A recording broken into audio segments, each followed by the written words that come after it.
Question for you. Who was the last coach in the NHL to make more money than any player on his team? 1956, last time it happened. James Norris had given Dick Irvin Sr. a contract for 20 grand a year. So here's silver spoon in his mouth, Dick Irvin, with the story of the Patricks. When the Patricks arrived here in Nelson by paddleboat steamer in 1907, there was no way, of course, anyone knew they would go on to become hockey's royal family. But clearly, there was something special about them.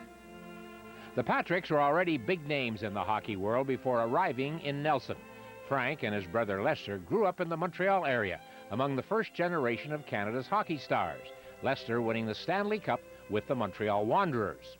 They were very good hockey players, and they had the distinction about them is that they really seemed to think about the game a lot more than most other of their contemporary players did. The boys headed west when their dad moved the family lumber business to Nelson.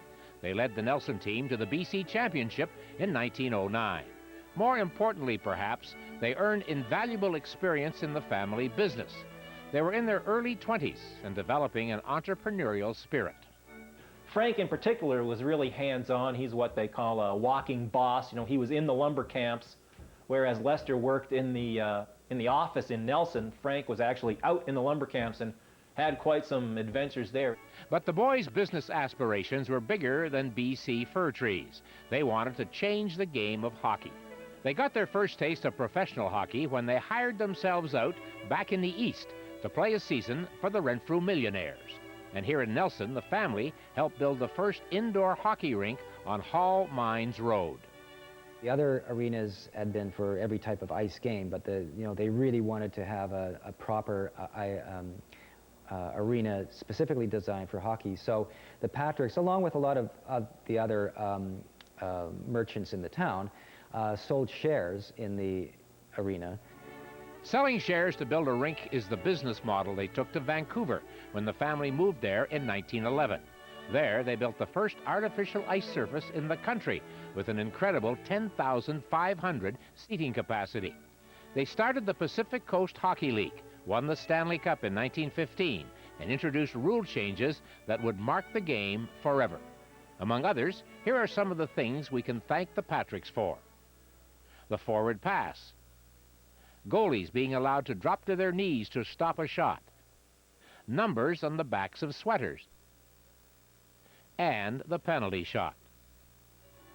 All part of the legacy left by the Patricks, whose ideas and spirit were undeniably affected by the 4 years they spent in Nelson.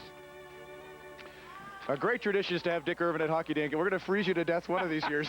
No problem. I grew up in Regina. I'm used to it. Actually, that was the worst one ever when you were posted in Regina for the celebration there. Well, the Patrick family, tell us what you know, Dick. Well, it's an amazing story, of course, as we saw. You know, Ron, Muzz and Lynn played in the NHL with the Rangers, but in addition to that, Muzz was the heavyweight boxing champion of Canada, which makes him one of Don's favorite players. And Lynn Patrick was good enough at football to have a short stint with the Winnipeg Blue Bombers. But I got to know Lynn pretty well toward the end of his career and the end of his life when he was in St. Louis. He used to talk about his stories about his dad. Never called him Dad. I always called him Lester. And one year, Lynn was a great hockey player with the Rangers. And one year he had been, you know, let's say the highest scoring left winger in the league, the first All-Star. Maybe it was the year the Rangers won the Cup. I don't know. But he was really at the top of the left wingers in the NHL. So he goes to his father to get a raise for the next season. And his father says, what do you mean a raise? Well, look at the year I had. I did this, I did that. I got so many goals, you know. Oh, he says, the only reason you did that was I gave you good line mates. So the next year, Lynn played. He didn't get a dime out of his dad. He played for the same money. Tough old birds, those guys, when they ran those teams. And Lester Patrick and Conn Smythe and those pioneers of the National Hockey League, they were tough to deal with, but they knew what they were doing. We're going to show the Touchstone Museum here in town. It's a gorgeous art gallery, and one of the neat things that's happened in Nelson is artistic communities combined with the hockey community in such a great way. But about your dad and the money, because Joe Patrick was kind of dead against that. He was big into amateurism. He didn't want the kids to play the pro game, but Lester and Frank talked him out of it. How about your dad being the wealthiest guy in hockey with 20 grand a year in '56? Can you imagine that? He coached the Montreal Canadiens for 15 years, and the most he ever made was $15,000. Hey, but everything was relative. We had a good life. There was no problems. He didn't complain. No, he absolutely didn't. Any other thing about Craig Patrick or the continuation of the Patrick legacy in the game that you think? I guess Scotty Bowman, maybe Lynn hiring him into St. Louis. Yes, that was a big thing, of course. But yeah, you know, you look at this royal family business. I mean, goodness gracious.